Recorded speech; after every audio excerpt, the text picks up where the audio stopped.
welcome back to the Chill Mom Boss Show with me, your host, Michelle Han. If you've been in a brick and mortar business for a while now and you would like to take your business online, today with me, I have a very special guest who's also my good friend. She's been in the government business for about 20 years. She started her brand about 18 years ago, over three household brand, I would say. If you're ladies, you probably come across this brand before. And we would like to talk to her about how she has brought her offline business online and still thriving and doing well in today's economy. So with that, I would like to welcome Miss Angie Wong. Hi, Hi, Angie. Michelle. Hi, everyone. Hi, thank you so much for coming online with me and let me interview you. Yeah, it's my pleasure. And you really look vibrant today. Love the yellow on you always. Oh, thank you. Yeah. This is your dress, by the way. You know, I love the solid color, but bright and vibrant. And, you know, these days, I think we're working from home a lot. And yeah, we want to look presentable as and when we need to go Zoom with our colleagues or friends or clients. We want to look slightly presentable, but also comfortable because we're at home, right? So I think your clothes really fits that category and the needs really well for me. So thank you so much for, you know, producing this sort of garment for us. Yeah, as mom, I feel you. Yeah, so it's like during this period, everybody wants to dress comfy, but yet pretty at home too. Yeah. Great. So before we start, I also want my audience to know more about you. So maybe tell me a little bit about yourself and then who you are and do you think you're the same girl when you're a child? Did you have you always wanted to start a fashion brand? Okay, first of all, let me introduce myself. I'm Angie from JOOP, co-founder of JOOP, Occasion, and JOOPet. So have been in fashion retail for 18 years. So actually have seen the market change and grow throughout this period. Yeah, so from young, I've been a very adventurous person, I would say. Yeah, so it's like I like to start creating things like probably selling tikams during our kids' time. So these are things that I started at school. Yeah. So gradually, as I move on to 16, 17 years old, I have friends like to share doing businesses with me. So actually, we try out in between as well. So you've always been very entrepreneurial since young. You actually thought about selling something and you actually got to do it. So that's amazing. And I also know that, you know, you started 3 brands, JOOP, Occasions, and Jove with your sister. And how did that come about? Is it like your idea, your sister, and then you come together? I mean, right before we start, you told me a little bit about how you go to like sell in flea market. So yeah, tell me that story. It's all started with my sis. Yeah, so weekend markets was an in thing in the past. So every Sunday we were at Clarke Quay selling our pre-loved items, apparels, and bags, things like that. But gradually we realized there's a market out there because most of our things that we bought are from overseas, and it's the design-wise is not really easy to be found in Singapore at that point of time. And people don't really travel. So from then we try to go overseas to source for new apparels, designs for our flea market. So the response was very good, and gradually we move on to Hong Kong from Bangkok. Sorry. I the same thing, I think. I keep going, yeah. Yeah, so from Bangkok, we move on to Hong Kong and we explore even more countries on different fashion trends. And there on, after she graduated, we started the business at Far East Plaza. Yeah. Ah, so your first ever boutique was in Far East Plaza. Okay, so before, like, I want to go back a little bit. Like, so I think these days it's quite easy for people who want to start a fashion business or any sort of physical product business to hop online and try to buy from overseas and bring it in here. But back in those days, right, when you were at Clarke Quay, where did your who were your supplier before you went overseas? Basically, we sell mostly our pre-loved clothes. Yeah. So Ah, gradually we went to City Plaza and pick up some niche designs. uh, And when our budget get bigger, we move on to Bangkok. Yeah, to get some yeah, designs that we don't see in the market, yeah. and move on to Hong Kong as well. So it's really, see, it's my turn. So it's really when the start is really like curation. It's in a way it's still curation, right? It's just that you curate it from your own wardrobe, pre-love stuff, and then now Yeah. you go overseas and curate it for your customers. You know your customer well, and you know what sort of style that would suit them and would sell. So I think like with 18 years under your belt now, you know very well your target market and what they would prefer already, right? Yes, we always need to spot new demands in customers, like the part that is lack of in retail market, as in quality products and durable classic pieces. That is very important. So most of our customers who really do shop in our shop, they really do keep our pieces like 10 years ago because it's still a classic. Yeah, so they actually do share with us, oh, I still have this piece with us. Yeah, so it's like very nice piece and I'm still wearing now and the quality is good. So from there we realized that other than price, affordable pricing, we would like our customer to be able to keep up the apparels, yeah, to be wear as long-term classic and timeless. That is very important.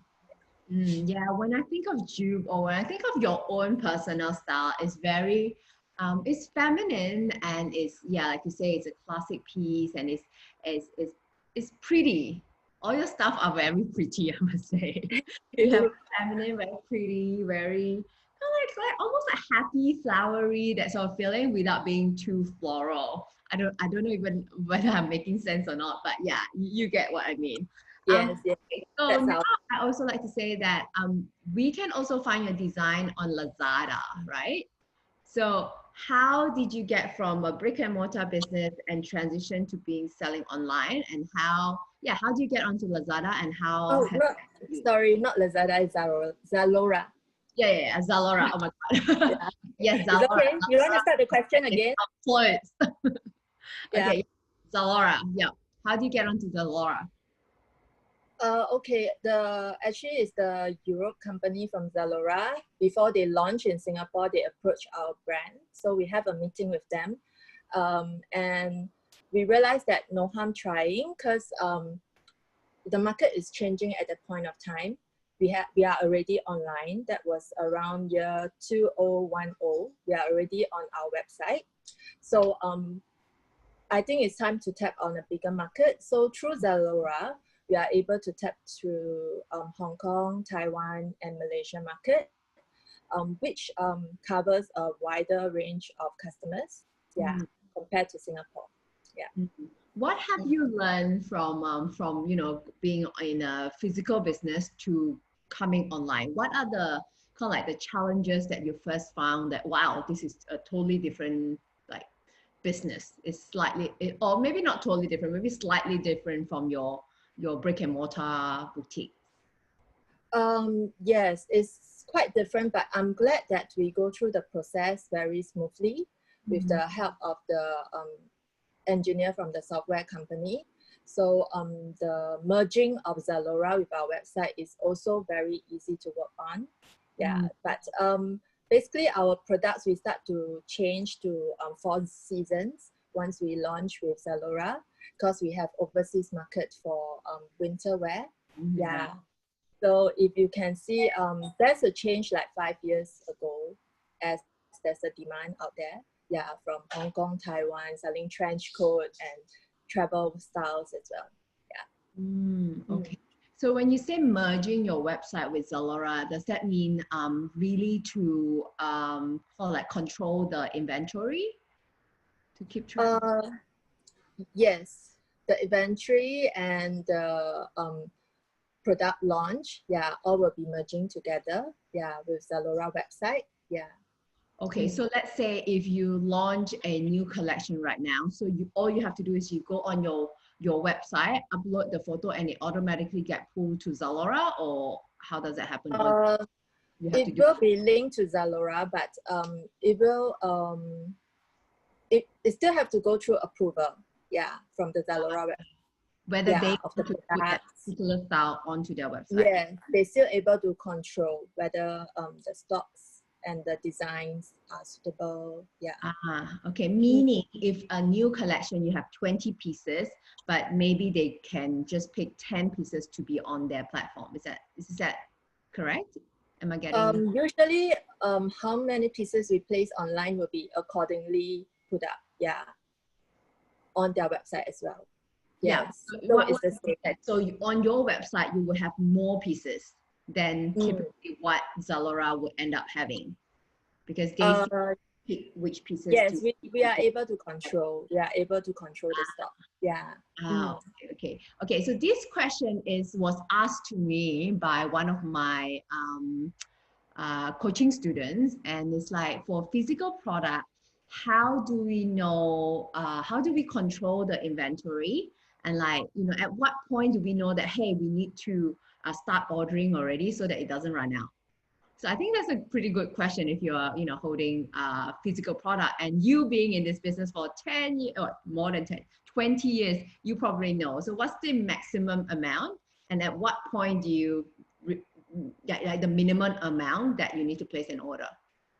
Okay, I would say the market is always unpredictable. There are times that we place more than 1,000 pieces per order. So it all depends on the period, the market, I would say. So right now, like COVID situation, we are very careful in our stocks. So as in, we don't bring in as much as before, but we are able to manufacture very quickly once it's out of stock. This is a very safe precaution. Yeah, instead, because for fashion wise, you can't be holding on to too much stock and it will be out of trend, although there's no expiry date on it. Yeah. Correct. So usually go as well, right? Yeah, usually our partners from overseas, they are actually very experienced. So we have been working together for many years. So for stocks wise, we work together very closely. Example, this week we launched an apparel and it's selling super fast, within 5 days sold out. We have to really restock very quickly. So it's like within 10 days, it will arrive Singapore. So yeah, that's the question. It's like, so you really just read your data, right? So you have like an inventory system, and then you read the data as in, yeah, it's really a little bit of guesswork in action, I would say. You guess like roughly how many you like to order in, and then yeah, and then based on the demand, and then how many more you like to order on the second run. Not really guess. It's like based on the past month sales figure, you will be able to project. Yeah, that is very important. So you can't be guessing an amount that is too little. Yeah, which it's based on too data, much. and then put a prediction on it. Yes, right. Based on recent sales figure, you will be able to plan, or previous year's sales figures. Yeah, to plan your budget for producing apparels. Yeah. So what's the percentage of your online sales versus your offline sale at the moment? At the moment, online sales will be about 20%. Okay.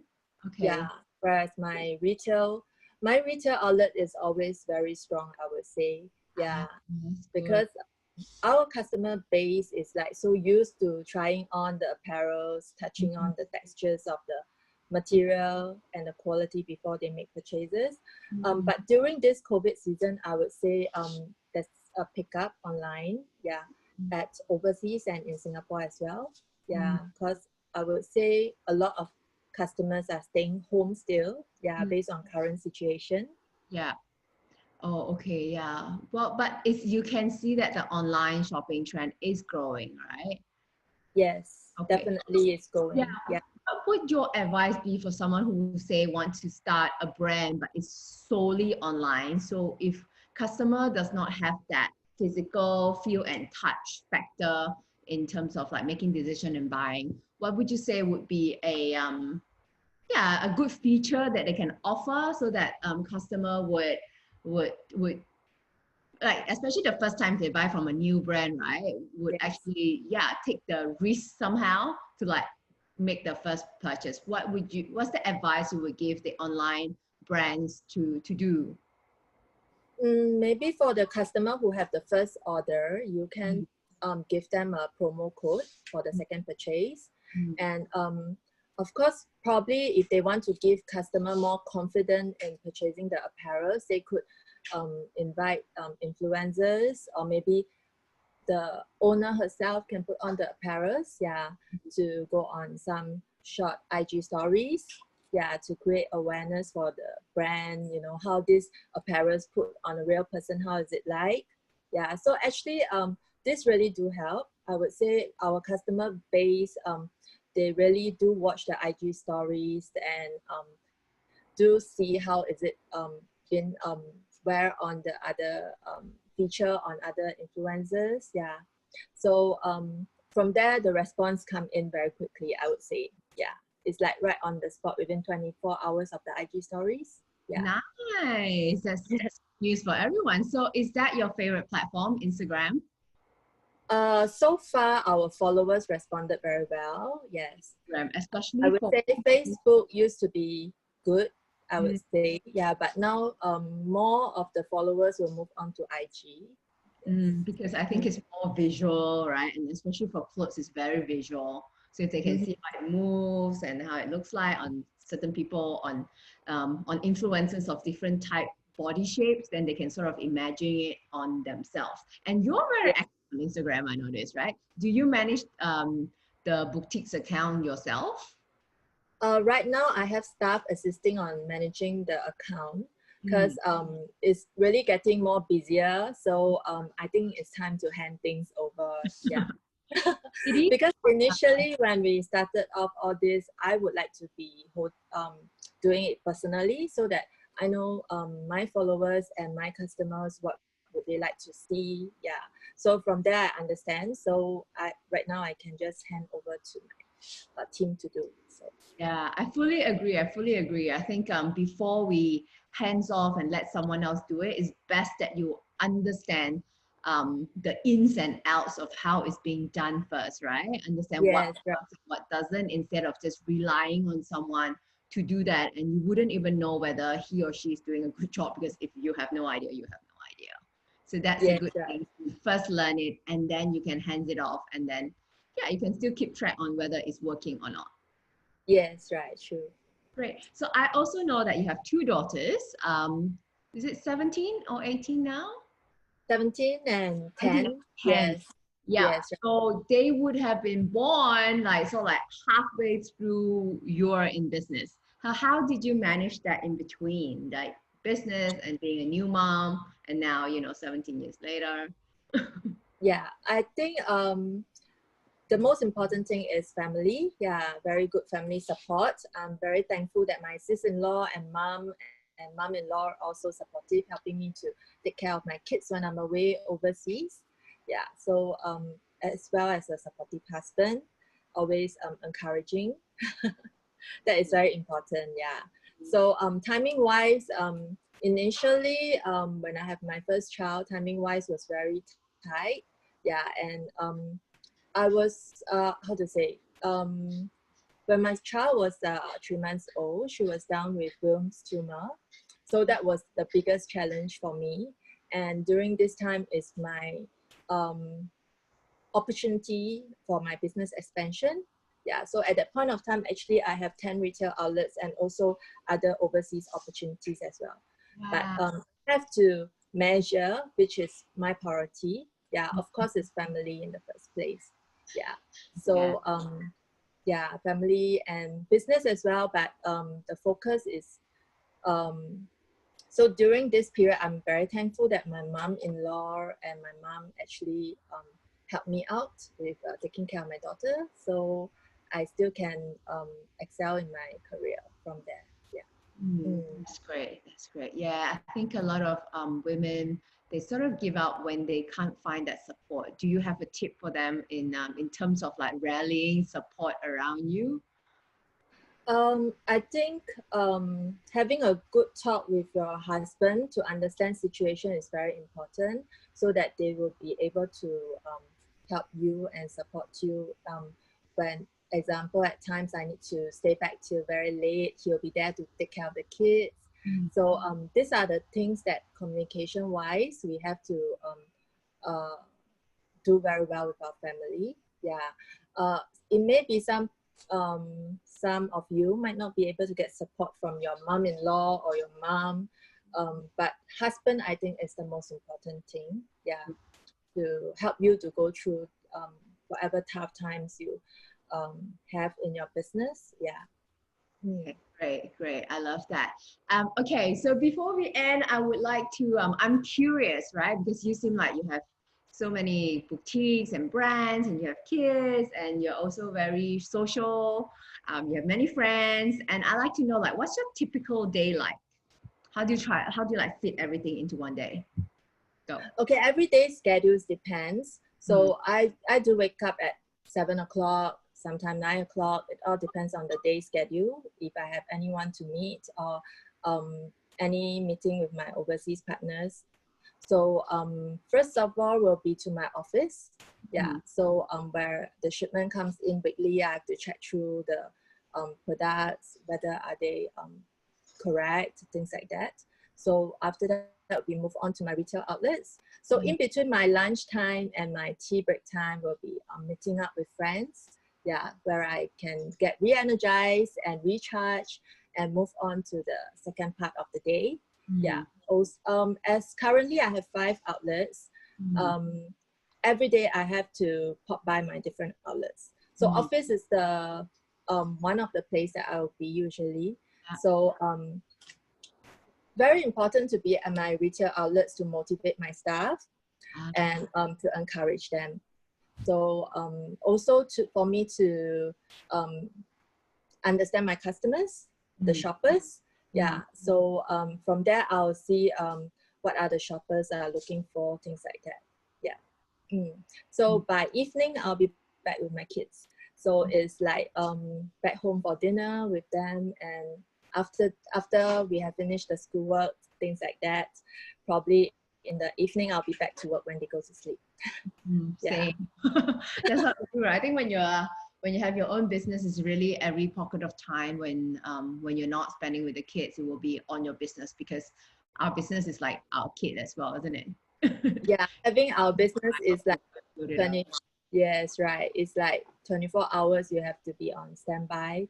Things like that. When you have time, you will just, or anything come to your mind, you will just jot it down and start writing about it. So many ideas that we want to work on, right? Just not enough time. Yes, right. Sometimes ideas just come into your mind at 1 a.m. or 2 a.m. So that's, yeah, this happens to me, I would say. Oh, sorry, you must be like quite an active mind person even at 1, 2 a.m. Usually by then I'm like sitting down already. Yeah, sometimes I'm probably on my bed and something just come up to my mind, and yeah, so I'll start doing, Okay, so I keep saying one final question, but I'm really curious as well, because this just struck me that, so you started your business fairly young. So where did you learn about business? Is it from books, or do you have mentors? So how has that guided you? Where do you learn about business? Actually, both me and my sister have totally no related experience in fashion, but it's just our passion, and through traveling, we always do a bit more into it, like sourcing, because we want to buy cheaper and nicer and exclusive apparels. So from there, we get to see more and learn more. So that's why, yeah, we have fun doing it. Like, how did you learn about like how to bring stuff into Singapore, and how do you like set up shop, and like, you know, do you read books, or do you watch show, or very thankfully I have a mentor friend. Yeah, I have a mentor friend who is in this business for many years. Yes, so he gave me advices, yeah, and even share with me the freight forwarding company that he's using.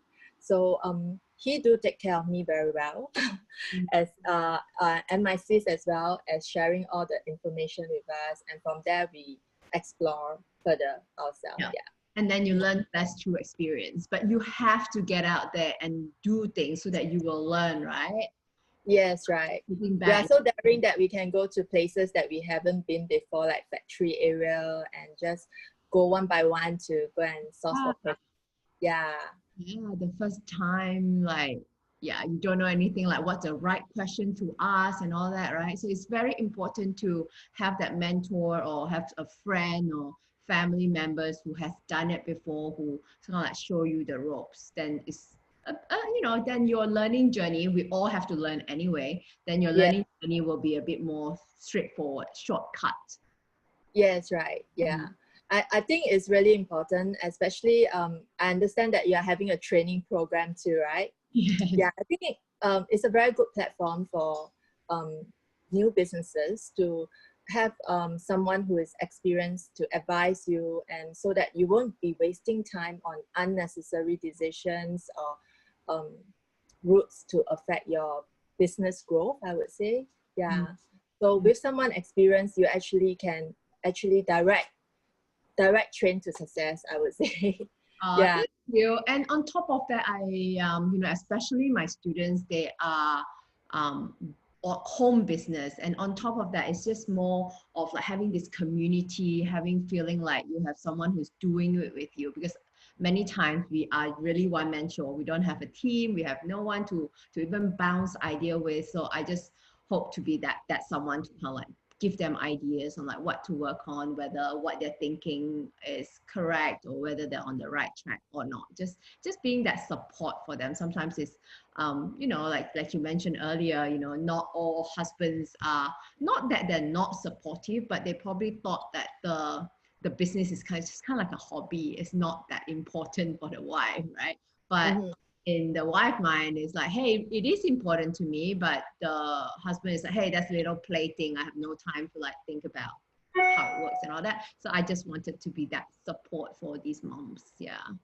So Yes, okay, yes. one final thing already. What is the one advice that you would give to someone who's starting out in the fashion business?